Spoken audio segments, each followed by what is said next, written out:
अस्सलाम वालेकुम नाजरीन, कानूनी गुफ्तगू के साथ नसरुल्लाह एडवोकेट आपकी खिदमत में हाजिर है।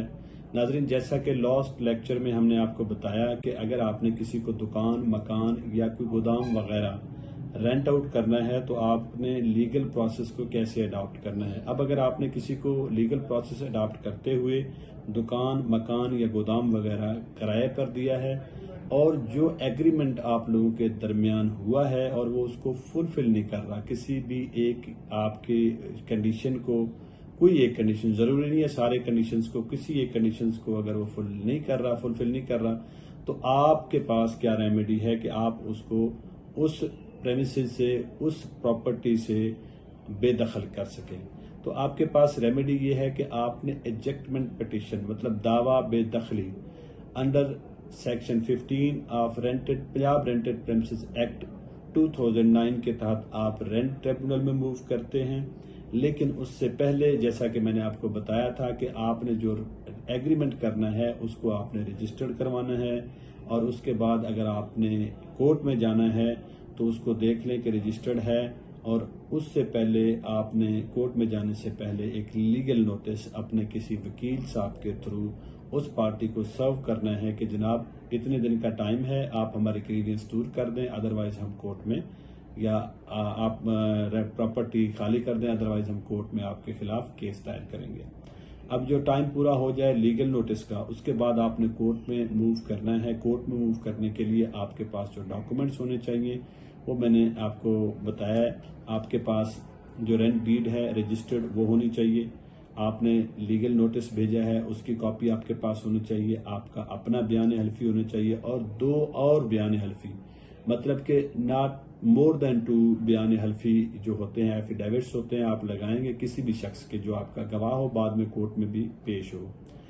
आपने ये चीजें साथ लगा के बेदखली का दावा किसी कौंसल के थ्रू आपने दावा दायर कर देना है। अब कोर्ट ने सबसे पहले जो देखना है, जैसा कि मैंने आपको पहले भी बताया, कि भी जो रेंट डीड है, क्या रेंट डीड रजिस्टर्ड है रेंट रजिस्ट्रार से। अगर तो रजिस्टर्ड है तो कोई इशू नहीं है आपके लिए। अगर अनरजिस्टर्ड है तो अगर आप मालिक मकान हैं, लैंडलॉर्ड हैं, तो आपको एनुअल रेंट का 10% जुर्माने के तौर पे अदा करना पड़ेगा। उसके बाद कोर्ट वो आपका एजेक्टमेंट पिटीशन सुनेगी।